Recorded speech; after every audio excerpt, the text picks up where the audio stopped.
মাছের পেটের যে কৃমি আছে ওই কৃমিও ধ্বংস করবে। আসসালামু আলাইকুম। আমার পুকুরে শিং মাছ চাষছি হচ্ছে আজকে 1 মাসের উপরে হয়ে গেছে, যদিও 1 মাস পর পর উকুননাশক করা লাগে, আমি করি নাই, ব্যস্ততার কারণে করতে পারি নাই। তো আজকে আমি হচ্ছে উকুননাশক করব আমার পুকুরে।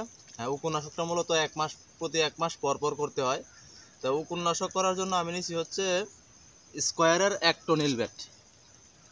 এই যে স্কোয়ারের অ্যাক্টোনিল ব্যাট, এটা কিন্তু খুব ভালো একটা দুর্দান্ত একটা উকুননাশক। এটা হচ্ছে আপনার শরীরে যত প্রকার আঠালি আছে বা উকুন আছে সব সুন্দরভাবে ধ্বংস করবে, এবং পাশাপাশি এটা কৃমি ধ্বংস করে। কৃমি, মাছের পেটের যে কৃমি আছে ওই কৃমিও ধ্বংস করবে।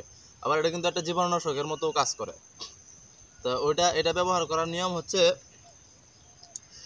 প্রতি 1% জমিতে প্রতি ফিট পানির জন্য 1 গ্রাম ওষুধ, অর্থাৎ প্রতি 1% জমিতে 5 ফিট পানির জন্য হচ্ছে 5 গ্রাম পাউডার। তো এখানে আমি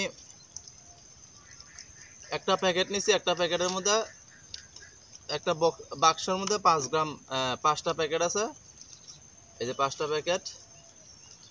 তো প্রতি 1% জমিতে 5 ফিট পানির জন্য যদি 5 গ্রাম হয়, অর্থাৎ প্রতি 1 ফিটের জন্য 1 গ্রাম, তার মানে প্রতি 1% জায়গায় 5 ফিট পানির জন্য 5 গ্রাম হইলে আমার এখানে পুকুরে জায়গা আছে হচ্ছে 10%। তো 5 × 10 50, 5 × 10 = 50 গ্রাম। তো এখানে 5 প্যাকেট নিচ্ছি, প্রতি প্যাকেটে আছে 10 গ্রাম করে। তো এটা দেওয়ার নিয়ম আহামরি কোনো নাই, নিয়ম নাই। এটা হচ্ছে আপনার প্যাকেটের পাউডারটা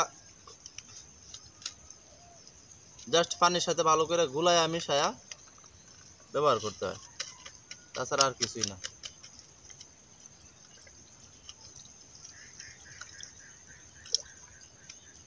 যে অ্যাক্টোনিল ব্যাট, এটা কিন্তু উকুননাশকের মধ্যে সেরা উকুননাশক। তবে হ্যাঁ, এটা প্রতি মাসে একবার করে করতে হয় উকুননাশক।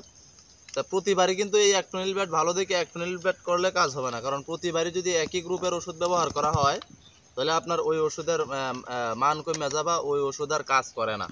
কারণ এই ওষুধের বিরুদ্ধে আপনার ক্ষতিকারক উকুন বলেন বা যাই বলেন, ওটা প্রতিরোধ গড়ে তোলে। এই জন্য প্রতিবার একই গ্রুপের ওষুধ ব্যবহার করা যাবে না। এটা শুধু উকুননাশক না, আপনার গ্যাসের ডোজ করলে প্রতি 20 দিন পর পর একবার গ্যাসের ডোজ করতে হয়। গ্যাসের ডোজও বারবার আলাদা আলাদা কোম্পানি, আলাদা আলাদা গ্রুপের বা আলাদা আলাদা সিস্টেমের গ্যাসের ডোজ ব্যবহার করতে হবে। এরপর আমরা জীবাণুনাশক করি যে ওইটাও আলাদা আলাদা গ্রুপের জীবাণুনাশক ব্যবহার করতে হবে। প্রতিবার এক ধরনের জীবাণুনাশক বা কোনো কিছুই এক ধরনের ব্যবহার করা যাবে না। এই উকুননাশকটা করা লাগে হচ্ছে আপনার ঠান্ডা আবহাওয়ায় এই উপন্যাসটা করা লাগে।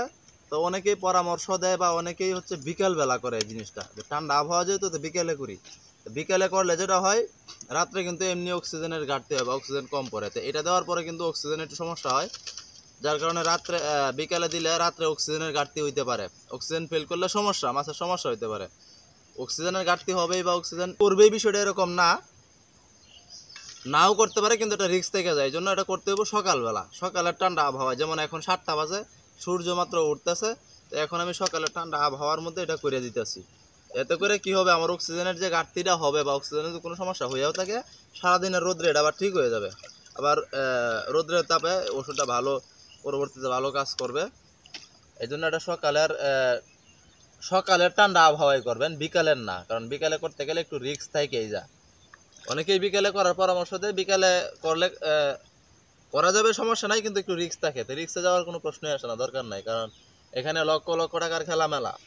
আপনাদের কাছে 8 লাখ 10 লাখ টাকা খরচ করলেন, একটু অবহেলা করলেন বা রিস্ক করলেন, পুরোটা চলে গেল। এটা চারটিখানি কথা না, এখানে অবহেলার কোনো সুযোগই নাই।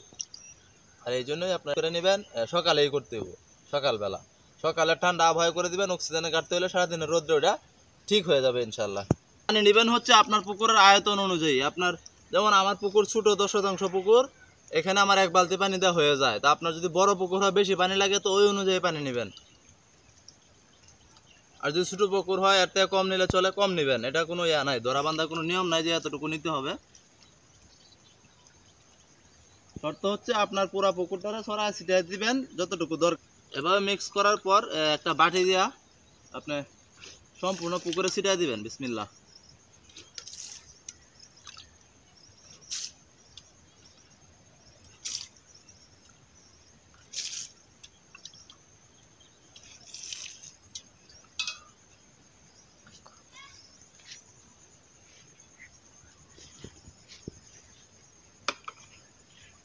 সম্পূর্ণ পুকুরে ভালো করে সুন্দর করে ছিটিয়ে দিবেন। আর যেদিন আপনি দিবেন ওই দিন সকালে বা দুপুরে পানি দিবেন না, একদম বিকেলে সন্ধ্যার সময় পানি দিবেন, কিন্তু পানি বের করবেন না ওই দিন পানি বের করা যাবে না, কারণ এই যে মেডিসিন দিচ্ছেন ওই মেডিসিন হলো পানি বের করা যাবে না। ওই দিন একটু পানি দিবেন শুধু একদম সন্ধ্যায়, কিন্তু পানি বের করবেন না।